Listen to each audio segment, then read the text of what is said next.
So, here's a question you hear a lot. Why do some people with really deep faith still seem to struggle financially?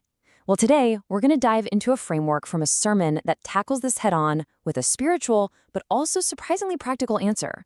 Let's break down what it's all about. And really, the entire framework kicks off with that exact question. It's a paradox, right? You see people who are so rich in their faith, but they're still facing these major financial hurdles. The source we're looking at today really tries to get to the bottom of why that is. Now, this is where it gets really interesting. The source points to this specific passage from the book of Luke to make a pretty bold claim. It says the problem isn't a lack of faith, it's a lack of knowledge. The idea is that the principles for financial well-being are out there, but for a lot of people, they're just hid from their eyes. All right, so here's the game plan for this explainer. We're going to look at this idea of incomplete knowledge, then dive into how value is created, and finally touch on why relationships might just be the most important piece of the puzzle. Okay, so the very first big idea in this framework is this. The main thing holding people back isn't a lack of money, it's a lack of knowledge. It's almost like there's a whole financial system with its own set of rules, and a lot of us are out here trying to win without even knowing how to play the game. And here's a really key distinction the source makes. We're not talking about complete ignorance here, not at all. It's about having pieces of the truth, just not the whole thing. And according to this line of thinking, it's those fragments that create an imbalance, you know? They stop you from seeing the complete picture and really getting where you want to go. Just think of all these things as pieces of a puzzle. What this teaching argues is that people often grab on to just one piece, like hard work, or maybe tithing, or starting a business, and they treat that one piece like it's the entire puzzle.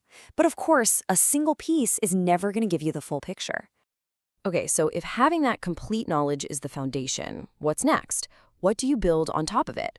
Well, the next principle is all about value. And not just having value, but really understanding how it works in the real world.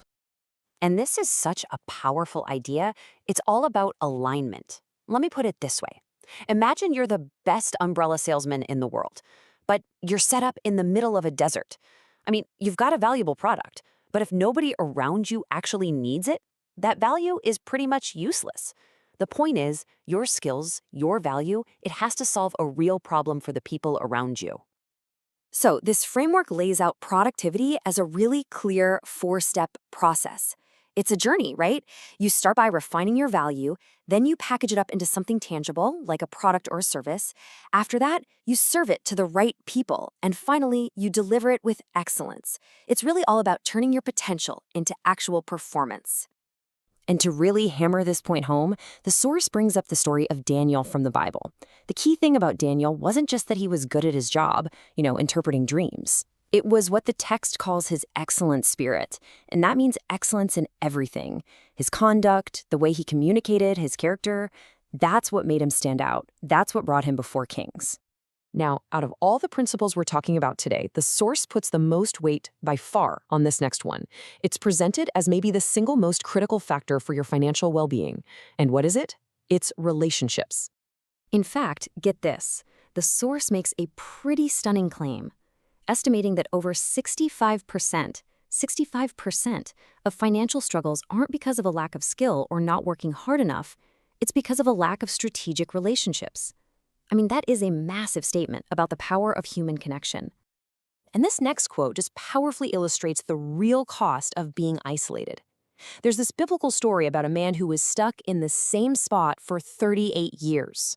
38 years. And when he's asked why, his answer isn't, "Oh, I don't want to get better." It's, "I have no man. I have no one." His stagnation was tied directly to his isolation. And this one sentence really sums up the whole argument. The idea is that all blessings come from God, but they come through men to men. So in this view, blessings and opportunities flow through people, which means if you're neglecting your relationships, you're not just making a social mistake, you're basically shutting the very door that opportunity was going to walk through. All right, so let's say you've got the knowledge, you're offering real value, and you're building those key relationships. What's the mindset that holds all of that together? Well, this next principle is a direct challenge to our culture's obsession with overnight success. This proverb really draws a sharp contrast between two different paths. The framework argues that wealth that comes super quickly, by vanity as it says, is unstable. It tends to just disappear. But the wealth that you build slowly, through steady, consistent work, that's the stuff that lasts. That's what actually increases over time. And the source is super direct about this next point. It argues that laziness isn't some complex spiritual problem to be figured out. It's just a simple, powerful barrier, plain and simple. In this system, diligence and good old-fashioned hard work are the absolute non-negotiables. They're the foundation for any kind of prosperity that's going to last. Okay, so let's zoom out and put all these pieces together. What the source does is it combines all these different ideas into one single, cohesive framework. It's a way of thinking about your finances from a totally faith-based perspective. And here it is, the whole framework in one place. It all starts with seeking complete knowledge, not just bits and pieces. Then you use that knowledge to provide real value that people actually need, and you do it with excellence. You amplify all of that by cultivating strategic relationships, and you hold it all together with patience and diligence. You can see how each step really builds on the one before it.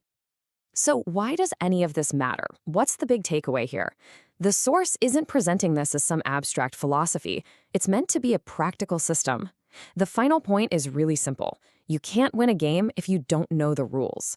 And so just understanding this framework is that crucial first step. And that really leaves us with one final thought to chew on. In a framework like this that mixes the spiritual with the super practical, everything from seeking knowledge to building relationships, what's the one piece that really jumps out at you? What's the biggest takeaway for your own life?